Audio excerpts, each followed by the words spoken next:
Over the years, some of history's grandest, strangest, or greatest people have occasionally crossed paths. Sometimes their meetings are nothing special. Other times they're little moments of oddness seemingly designed to beguile and befuddle fans for generations to come. And, well, guess what this video's about.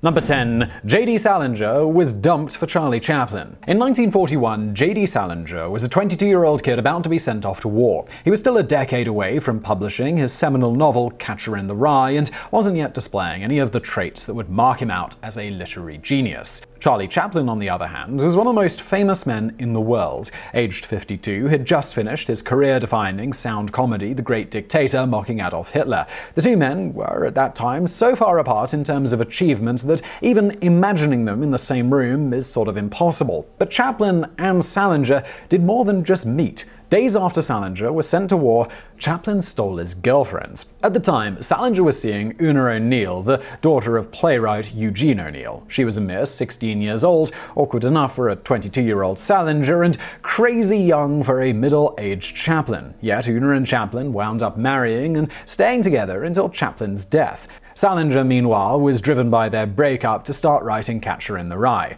A great moment for world literature, a terrible one for Salinger's sex life. Number 9. Hitler was nearly hired as a scenery painter by Bertolt Brecht. Around 20 years before Chaplin copped off with Salinger's girl, the little tramp's evil German double was skulking around Berlin trying to make it as an artist. For all he would later become a genocidal maniac, Adolf Hitler was at this point more interested in beauty than extermination. He was also interested in making money. This interest led him to apply for a job painting scenery for Bertolt Brecht. During the Weimar era, Brecht was one of Germany's greatest dramatists. His avant-garde plays broke down boundaries and changed what theatre could be. In short, he was a decadent artist, the sort that the Nazis despised. We're going to go out on a historical limb here and suggest that the reason for this hatred might be that Brecht totally refused to hire Hitler. In a 1990s article, the LA Times wrote of a Weimar-era Brecht production that Hitler was unfortunately not hired for, suggesting it may have been a close-run thing. However close he really came to working for Brecht, we don't know, but we like to think that Hitler's terrible interview was the point when he decided to start heaping all of his woes on degenerate art. Number 8. Philip Larkin sabotaged George Orwell's evening. The author of 1984, George Orwell, is today widely acclaimed as one of the greatest writers in the English language. His stock wasn't always quite so high, though. His socialist beliefs and shabby lifestyle put him at odds with a lot of the British establishment in the 1940s. Among them was poet Philip Larkin. Then a 19-year-old man studying at Oxford, he considered Orwell an absolutely awful writer. So when Orwell came to give a speech at an Oxford club Larkin was a member of, he saw the perfect opportunity to let Orwell know what he thought of him. He didn't simply tell him, though. That would have been too kind. Instead, he set out to sabotage Orwell's evening in the subtlest way possible. According to Larkin's own account, he was tasked with taking the great writer to dinner and organizing his hotel. He deliberately chose the crappiest hotel in town and went out of his way to make his dinner suck as badly as possible. To make matters worse, he was also in charge of Dylan Thomas's simultaneous visit and gave him the poshest hotel just to make Orwell jealous. Larkin later called it an exercise in practical criticism. Number 7. Groucho Marx had a terrible dinner with T.S. Eliot. A snobbish intellectual, T.S. Eliot was known as the greatest poet of his day thanks to serious experimental works like The Wasteland. However, there was a side to Eliot that no one knew about. He was a crazy big Marx Brothers fan, so much so that he wrote Groucho a letter begging for a signed portrait. This is where things get a bit odd. It turns out that Groucho too had an unlikely side. He was a wannabe intellectual who absolutely adored T.S. Eliot. After he sent Eliot his portrait, the two became fervent pen pals. Then one day they made the fateful decision to meet for a dinner date. The dinner was an absolute disaster. Eliot showed up expecting to hear endless wisecracks and had prepared his own awful jokes. Groucho showed up expecting an evening of polite, brainy conversation and had prepared his own awful literary theory on King Lear. When each man realized what the other was after, both sank into deep despair and refused to engage. After that awful evening, they never spoke to each other again. Number 6. Arthur Conan Doyle pushed Houdini into skepticism. The name Houdini immediately conjures fears of magic and escapism. In his heyday, though, the magician was nearly as famous for something else. He liked nothing more than to turn up at psychic readings and tell everyone how the trick was done. And for this, you can thank Arthur Conan Doyle. The creator of arch-rationalist Sherlock Holmes, Conan Doyle was surprisingly into the supernatural. He believed in ghosts, fairies, and pretty much everything else paranormal. When he first became friends with Houdini, this difference of opinion didn't bother the two men until, that is, Conan Doyle invited the magician to a seance run by his wife. For whatever reason, Mrs. Conan Doyle decided to try and contact Houdini's dead mother.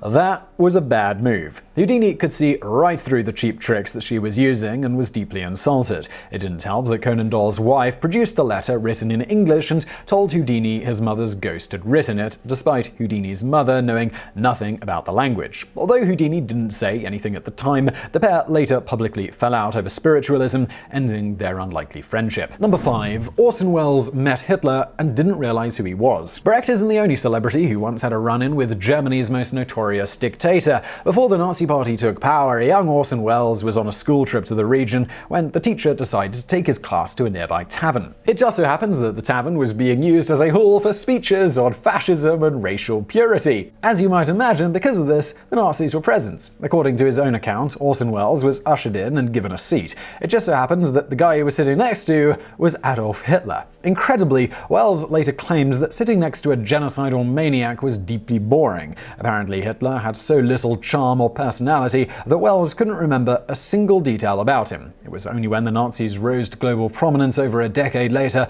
that Welles realized who had been sat next to all those years ago. Number 4. Proust, Joyce, Stravinsky meet.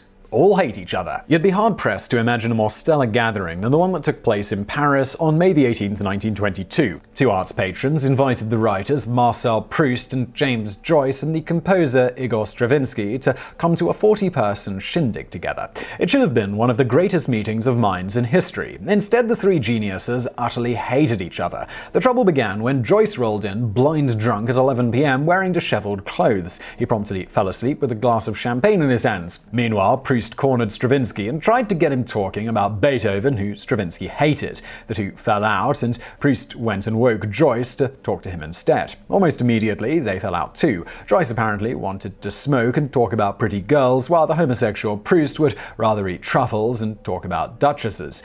They wound up insulting each other's writing and then had to take a cab home together, thinking the entire way about how much they hated each other. Number 3. Chaplin and Gandhi get awkward together. When he wasn't busy stealing other men's girlfriends, Charlie Chaplin apparently liked to rub shoulders with the great and the good. One day, in 1931, he wound up rubbing shoulders with perhaps the greatest and the goodest of them all, Mahatma Gandhi. The circumstances of the meeting are a little weird. According to Chaplin, Gandhi's entourage invited him over for a meeting while they were in London. Other accounts claim Gandhi had no idea who Chaplin was and had never heard of his films. However it happened, the two men wound up sitting in a house together in London, surrounded by the press, at which point things got rather awkward. Apparently, Chaplin was completely ignorant of Indian politics and had only a vague idea of what Gandhi believed in. The crowd of reporters also overwhelmed both men, and they couldn't think of something to say to one another. In the end, they wound up sitting in silence before making some awkward, stilted conversation about farm machinery. On the plus side, apparently Gandhi ended the meeting by saying that Chaplin was a very charming man. Number 2. The Graham Greene-Oscar Wilde connection. English novelist Graham Greene was born in 1904.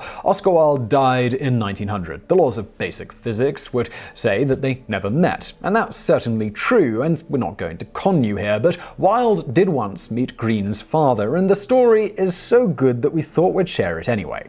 It was the late 19th century, and Greene's father was sharing coffee with another man in Naples. A stranger who overheard their English asked to join them. Greene's father agreed, and for the next hour, the stranger charmed both with his fantastic, witty conversation.